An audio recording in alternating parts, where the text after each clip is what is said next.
Assalamualaikum warahmatullahi wabarakatuh. Kembali lagi di channel Pejuang P3K. Sebelum menonton, jangan lupa subscribe, share, like, dan komen ya. Langsung saja kita simak videonya.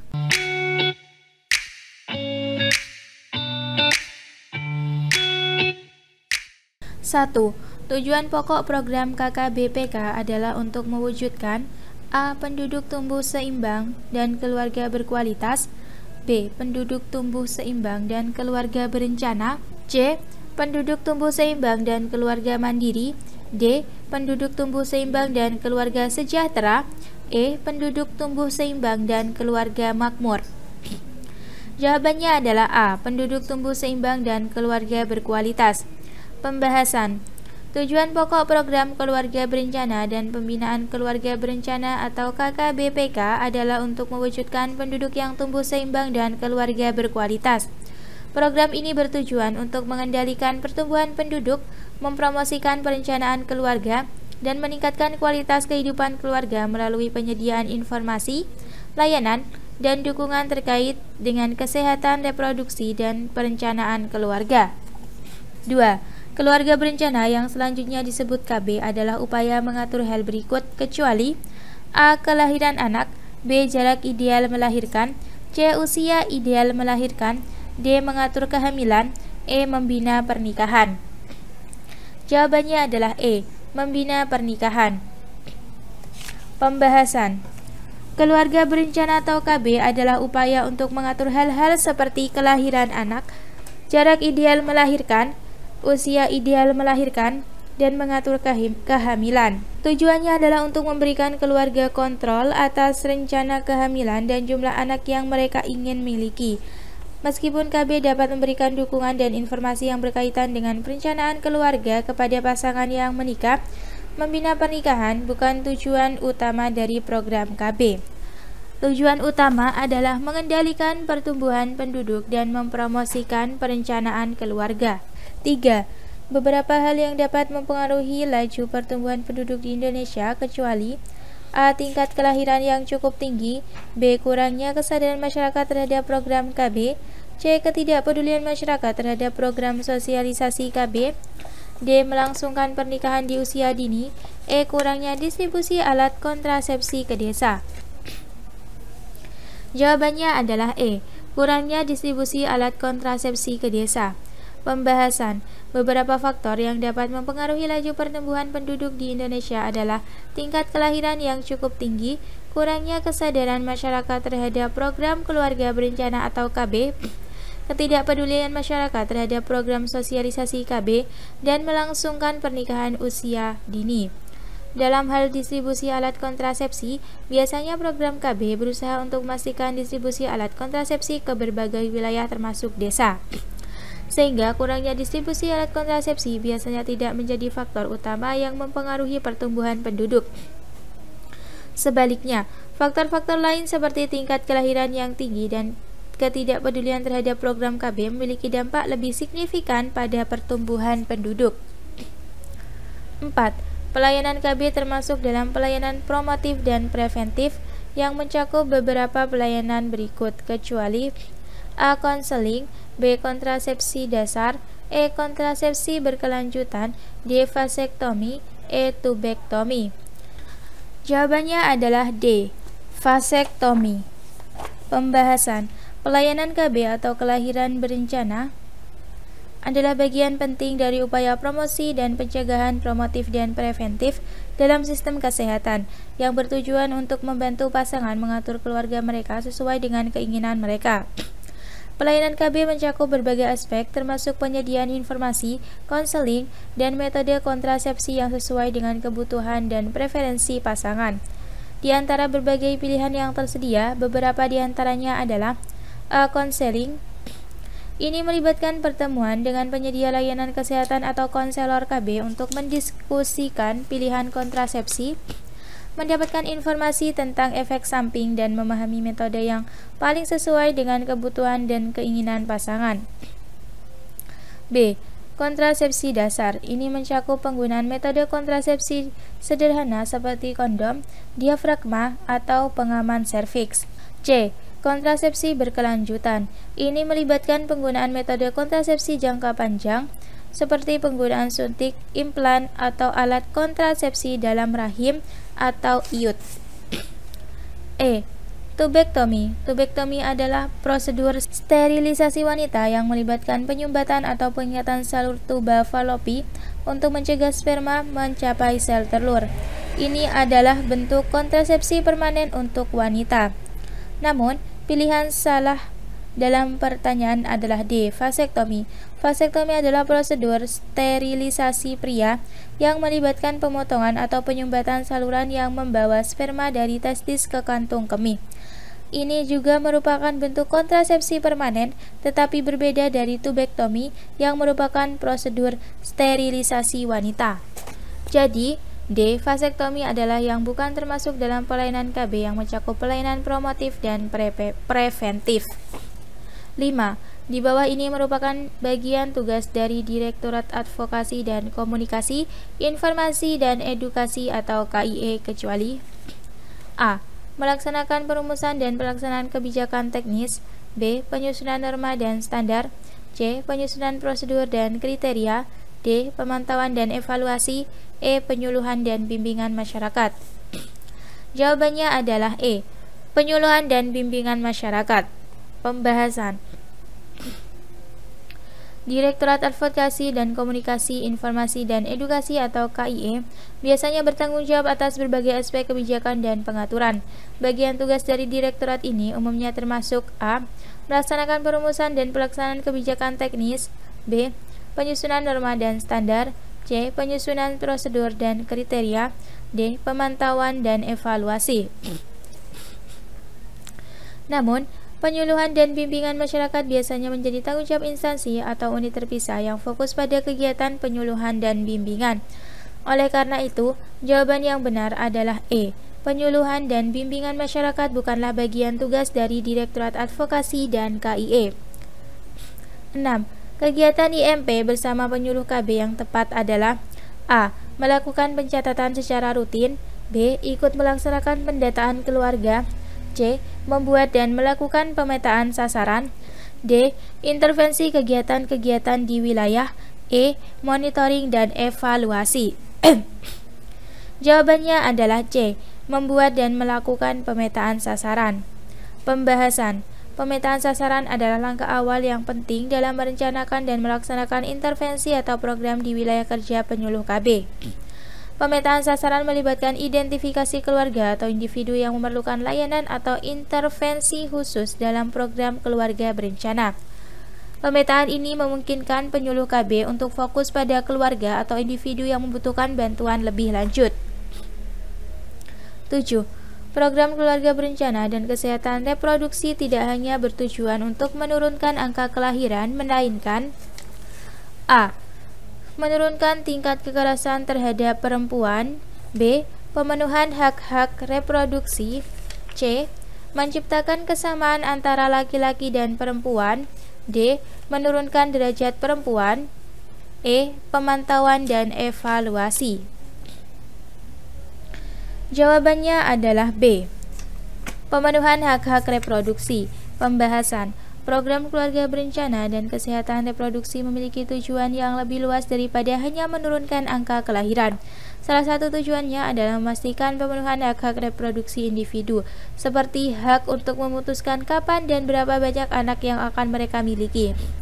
Program ini juga bertujuan untuk meningkatkan kualitas hidup dan kesehatan reproduksi individu, serta menciptakan kesetaraan gender dan mengurangi kekerasan terhadap perempuan dalam konteks kesehatan reproduksi. 8. Bentuk-bentuk kegiatan dalam program pembangunan keluarga adalah A. Meningkatkan rata-rata usia kawin pertama pada perempuan. B. Memperbaharui kondisi sosial ekonomi masyarakat. C. BKB, BKR, BKL, dan UPPKS. D. Membantu memecahkan masalah remaja. Jawabannya adalah C. BKB, BKR, BKL, dan UPPKS. Pembahasan. Bentuk-bentuk kegiatan dalam program pembangunan keluarga atau PKB meliputi Bina Keluarga Balita atau BKB Bina Keluarga Remaja atau BKR, Bina Keluarga Lansia atau BKL, dan Unit Pelayanan dan Pemberdayaan Keluarga Sejahtera atau UPPKS. Program PKB memiliki fokus pada berbagai kelompok usia dan peran keluarga dalam berbagai aspek pembangunan keluarga. 9. KIEKB bertujuan untuk A. Mendukung suatu masalah atau isu dan mencoba untuk mendapatkan dukungan dari pihak lain. B. Merubah pengetahuan sikap mental, kepercayaan dan nilai-nilai perilaku individu, kelompok, dan masyarakat. C. Memperbarui kondisi sosial ekonomi masyarakat. D. Menggalang kesepakatan di antara tokoh-tokoh masyarakat. Jawabannya adalah B. Merubah pengetahuan, sikap mental, kepercayaan dan nilai-nilai perilaku individu, kelompok, dan masyarakat. Pembahasan KIEKB atau Komunikasi, Informasi, dan Edukasi Keluarga Berencana bertujuan untuk merubah pengetahuan, sikap mental, kepercayaan, dan nilai-nilai perilaku individu, kelompok, dan masyarakat terkait dengan isu-isu keluarga berencana. KIEKB bertujuan untuk memberikan informasi dan edukasi yang akurat tentang KB, mengubah sikap positif terhadap KB, dan mendorong perilaku yang sesuai dengan tujuan KB seperti penggunaan alat kontrasepsi. 10. Seorang perempuan datang ke BPM untuk kunjungan ulang ketiga KB suntik progestin. Ibu mengeluh mengalami gangguan haid atau menstruasi tidak lancar. Hasil pemeriksaan TTV dalam batas normal. Pasien melakukan konseling terkait permasalahan yang dihadapi, yaitu gangguan haid bersifat sementara, akan tetapi pasien tidak dapat menerima kelainan haid tersebut. Apakah tindakan selanjutnya yang dilakukan pada kasus tersebut? A. Tidak perlu dilakukan tindakan apapun. B. Tetap suntik KB progestin diberikan. C. Suntik KB ditunda selama 1 minggu. D. Suntik KB ditunda selama 2 minggu. E. Pemakaian kontrasepsi yang lain. Jawabannya adalah E. Pemakaian kontrasepsi yang lain. Pembahasan. Ketika seorang pasien mengalami gangguan haid atau menstruasi tidak lancar setelah beberapa kali pemberian suntik KB progestin, bidan perlu mempertimbangkan alternatif kontrasepsi yang lebih sesuai untuk pasien. Meskipun gangguan haid bersifat sementara dan sebagian wanita dapat mengalaminya sebagai efek samping suntik KB progestin, jika pasien tidak dapat menerima kelainan tersebut, maka perlu dicari opsi kontrasepsi yang lebih cocok dengan keadaan dan preferensi pasien. 11. Seorang perempuan berusia 25 tahun, anak 1, umur 5 bulan datang ke BPM. Mengatakan masih menyusui anaknya. Selama ini kontrasepsi yang digunakan metode coitus interruptus. Menginginkan mengganti KB dengan metode lainnya yang tidak mengganggu produksi ASI dalam jangka waktu 2 tahun. Apakah metode kontrasepsi yang tepat untuk kasus di atas? A. AKBK. B. Pil kombinasi. C. Suntik progestin. D. Suntik kombinasi. E. Kontrasepsi darurat. Jawabannya adalah A. AKBK atau alat kontrasepsi bawah kulit. Pembahasan. Untuk seorang ibu yang masih menyusui dan ingin mengganti metode kontrasepsi yang tidak mengganggu produksi ASI dalam waktu 2 tahun, AKBK bisa menjadi pilihan yang tepat. Alat kontrasepsi bawah kulit atau AKBK sering juga disebut sebagai implan, adalah metode kontrasepsi hormonal yang ditanamkan di bawah kulit, biasanya di lengan atas, dan dapat memberikan perlindungan kontrasepsi selama 3 hingga 5 tahun. Beberapa alasan mengapa AKBK menjadi pilihan yang sesuai dalam kasus ini adalah 1. Efektivitas. AKBK memiliki tingkat keberhasilan yang tinggi dalam mencegah kehamilan dan bisa memberikan perlindungan kontrasepsi yang andal selama jangka waktu yang lama. 2. Hormon progestin. AKBK mengandung hormon progestin yang dapat membantu mengurangi risiko gangguan produksi ASI dan cocok untuk ibu menyusui. 3. Tidak perlu diingat setiap hari. Setelah dipasang, AKBK akan memberikan perlindungan kontrasepsi tanpa perlu diingat setiap hari seperti pil kontrasepsi. 4. Reversible. Setelah masa pemasangan berakhir, AKBK dapat dengan mudah diangkat oleh tenaga medis jika ibu ingin hamil kembali atau mengganti metode kontrasepsi. Sebelum memutuskan menggunakan AKBK atau metode kontrasepsi lainnya, sebaiknya ibu berkonsultasi dengan tenaga medis atau dokter untuk mendapatkan saran yang sesuai dengan kebutuhan dan kondisi kesehatannya. 12. Seorang ibu berusia 26 tahun, akseptor KB, pil datang mengeluh lupa minum pil 3 hari. Apakah konseling yang sesuai untuk kasus ini? A. Menghentikan penggunaan pil. B. Meneruskan minum pil, selanjutnya minum 2 pil. C. Meneruskan minum pil dan yang terlupa tidak perlu diminum. D. Menunggu menstruasi dan mengganti dengan 1 strip pil yang baru. E. Meneruskan minum pil, selanjutnya gunakan kondom saat senggama hingga mendapat haid. Jawabannya adalah E. Meneruskan minum pil, selanjutnya gunakan kondom saat senggama hingga mendapat haid. Pembahasan. Dalam kasus ini, karena ibu mengalami lupa minum pil selama 3 hari, langkah yang tepat adalah 1. Meneruskan minum pil. Ibu harus meneruskan minum pil seperti biasa, termasuk pil yang terlupa. Ini karena lupa minum pil selama 3 hari belum cukup lama untuk menyebabkan perubahan signifikan dalam efektivitas pil kontrasepsi. 2. Gunakan kondom saat senggama. Untuk melindungi diri dari risiko kehamilan selama masa pemulihan, sebaiknya ibu menggunakan kondom sebagai metode kontrasepsi tambahan saat berhubungan intim selama periode pemulihan. 3. Minum pil teratur. Setelah masa pemulihan dan ibu sudah yakin bahwa kontrasepsi pil bekerja efektif lagi, ibu dapat melanjutkan minum pil sesuai jadwal dan petunjuk yang ditentukan. Jika ibu mengalami lupa minum pil lebih dari 3 hari, maka mungkin diperlukan langkah lain seperti menggunakan metode kontrasepsi tambahan atau menunggu menstruasi untuk memulai strip pil yang baru. Sebaiknya ibu selalu berkonsultasi dengan bidan atau dokter untuk mendapatkan saran yang sesuai dengan kasus spesifiknya. 13. Urutan gambaran isi program penyuluhan adalah A. Pendahuluan, tujuan kegiatan, masalah, cara mencapai tujuan. B. Pendahuluan, masalah, tujuan kegiatan, cara mencapai tujuan. C. Pendahuluan, tujuan kegiatan, cara mencapai tujuan, masalah. D. Pendahuluan, cara mencapai tujuan, masalah, tujuan kegiatan. E. Pendahuluan, perencanaan, tujuan kegiatan, cara mencapai tujuan. Jawabannya adalah A. Pendahuluan, tujuan kegiatan, masalah, cara mencapai tujuan. Pembahasan.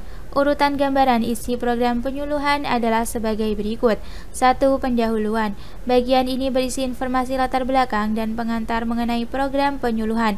Biasanya, pendahuluan menjelaskan mengapa program ini diperlukan, siapa yang dituju, dan mengapa topik tertentu dipilih untuk penyuluhan. 2. Tujuan kegiatan. Pada bagian ini, ditetapkan tujuan atau hasil yang ingin dicapai melalui program penyuluhan. Tujuan ini harus jelas, terukur, dan spesifik sehingga dapat diukur keberhasilannya. 3. Masalah. Bagian ini menjelaskan masalah atau tantangan yang ingin diatasi melalui program penyuluhan. Masalah ini berkaitan dengan latar belakang atau konteks program tersebut. 4. Cara mencapai tujuan. Bagian ini merinci strategi, metode, langkah-langkah, dan rencana pelaksanaan yang akan digunakan untuk mencapai tujuan program penyuluhan. Ini mencakup aspek bagaimana program akan dijalankan, siapa yang akan terlibat, dan apa yang akan dilakukan. Jadi, urutan yang benar adalah A. Pendahuluan, tujuan kegiatan, masalah, cara mencapai tujuan, sesuai dengan penjelasan di atas. 14. Frekuensi pembuatan rekapitulasi kartu pendaftaran Vaskes Keluarga Berencana tingkat provinsi. A. Setiap 5 tahun. B. Setiap tahun. C. Setiap semester. D. Setiap triwulan. E. Setiap catur bulan. Jawabannya adalah B. Setiap tahun. Pembahasan. Rekapitulasi kartu pendaftaran Vaskes Keluarga Berencana tingkat provinsi adalah proses pengumpulan dan penyusunan data terkait fasilitas kesehatan yang menyediakan layanan keluarga berencana di tingkat provinsi.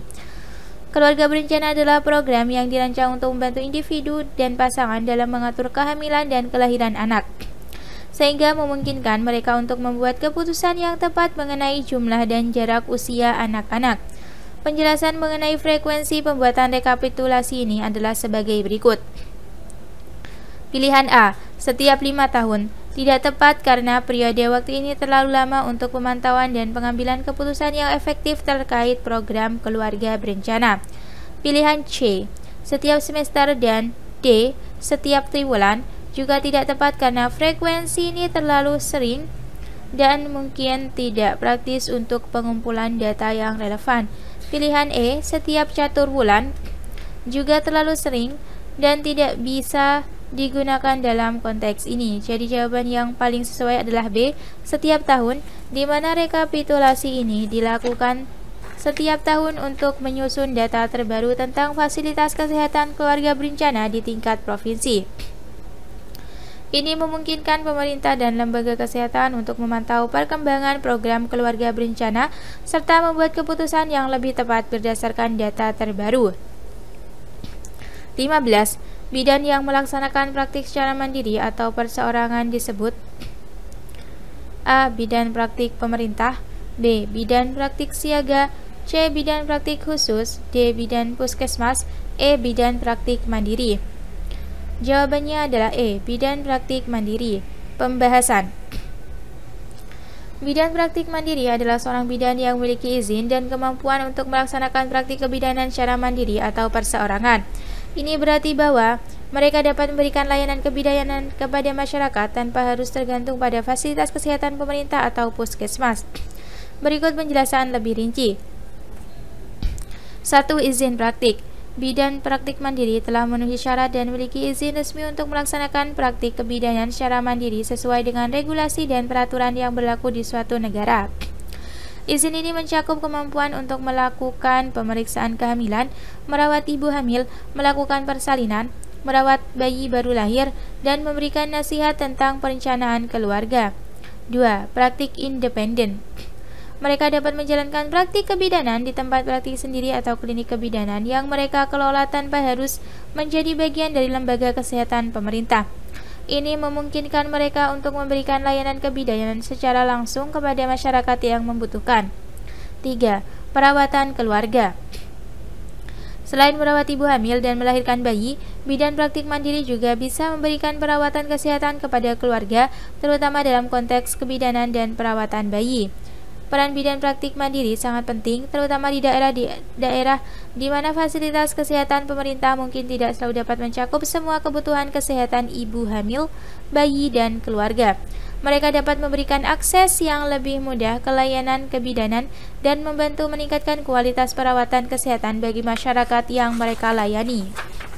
Terima kasih sudah menonton video ini. Jangan lupa like, comment, share, dan subscribe channel ini. Sampai jumpa di video selanjutnya. Semangat pejuang P3K!